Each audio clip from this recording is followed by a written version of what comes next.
Welcome to my additional new podcast. I still have Life Without Limits, but now I'm doing Freedom from Fear, Just Do It.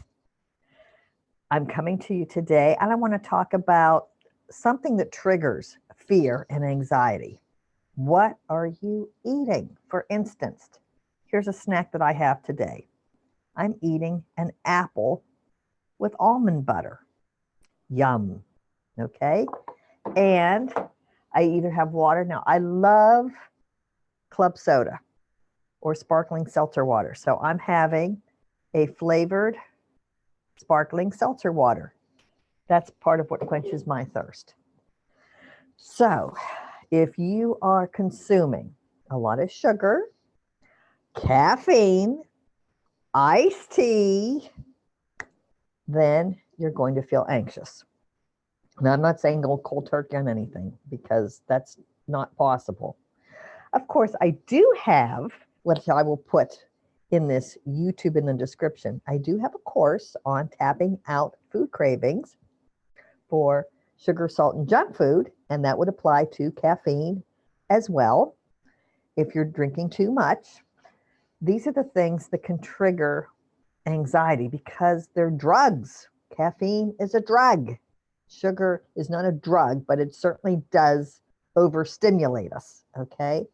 So when we consume these foods, it makes us nervous, it makes us jittery. Yes, it wakes us up. Yes, it gives us energy, but it also contributes to worry and anxiety. If you do consume these products, I would ask you to please consider slowly tapering down off of some of them.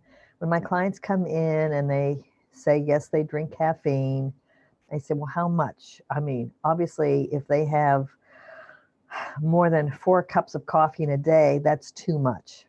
And then we work on a program to titrate down from that and get no more than 2 cups of coffee a day because I don't want anybody to experience migraine headaches weaning off of coffee or weaning down from iced tea. That will happen. We go slowly, but you need to think about what you're putting in your body. Because whatever you're putting in your body will take it and do something with it. And if you suffer from anxiety, fear, nervousness, worry, your diet will affect that. You will be more worried, more anxious if you eat junk. Okay? I thought I'd have this discussion today so we could talk about it a little bit here.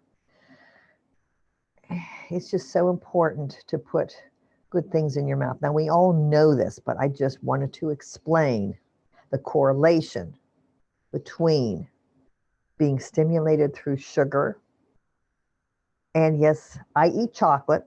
I enjoy chocolate, dark chocolate, because if I eat milk chocolate, I break out. Even though I'm 150 years old, I still break out if I have milk chocolate. Plus, I really don't eat dairy anymore.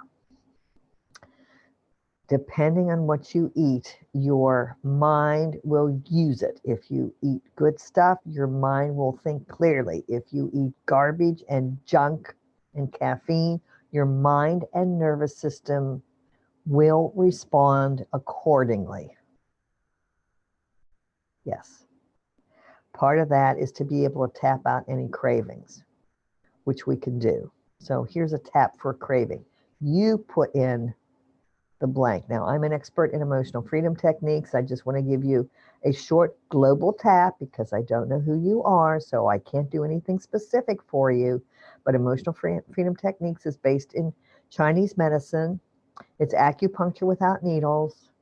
This will help to reduce cravings or any feelings of deprivation that you might have.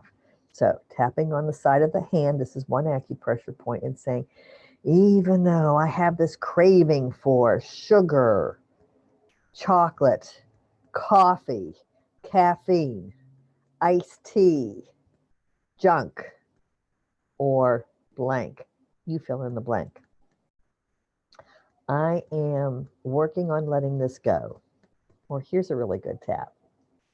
Even though I don't want to tap and let go of this, I deeply and completely accept myself, or even though I don't want to tap, to let go of this addiction to caffeine or sugar or whatever the junk food is that I'm putting in my body. I don't want to tap on this. I don't want to let go of this. I enjoy these things, even though they affect my nervous system. I am open to the possibility that maybe it could help. Okay. Say that 3 times while you tap the side of your hand. Then start up at your head and say, I don't want to tap. I don't want to tap. I don't want to tap. I don't want to tap. I don't want to tap. I don't want to tap. I don't want to tap. Under your arm. I don't want to tap. And then take a breath.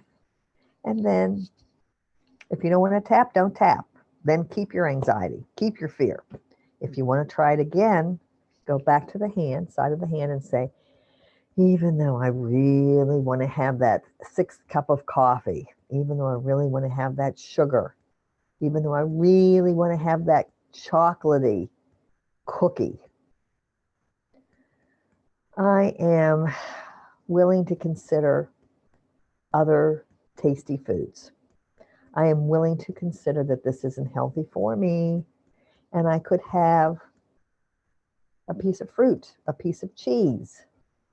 Maybe a date is in the fruit, not a relationship, that kind of a date. I could have some cashews. Cashews are sweet. I could have something else other than this sugar. I am working on accepting myself, or I deeply and completely accept myself. Okay, that was as clear as mud. Okay, going back, even though I have this craving, now rate the craving on a scale of 0 to 10 so you have a baseline. I really want that chocolate. I really want that caffeine. I really want that sugar. I really want those French fries. I really want this junk. I am working on letting this go, or I accept myself anyway. And then top of head, this craving, this craving, this craving, this craving. Tapping on these acupressure spots will help the craving. This craving, this craving. Now, sometimes I like to cross my hands over and tap under my collarbone like this. This craving, this craving. Good. And then take a breath. If you still crave it, do it again. If you do something enough, it will work. If you do it one time, it won't work. If you do it every day, see how many days it takes to lower the craving and gain more control. All these tips are in my Udemy courses, but I wanted to share this with you today in Freedom from Fear. Just do it, because this is one of the ways that you calm your nervous system. Thank you for watching, and I'll see you again soon.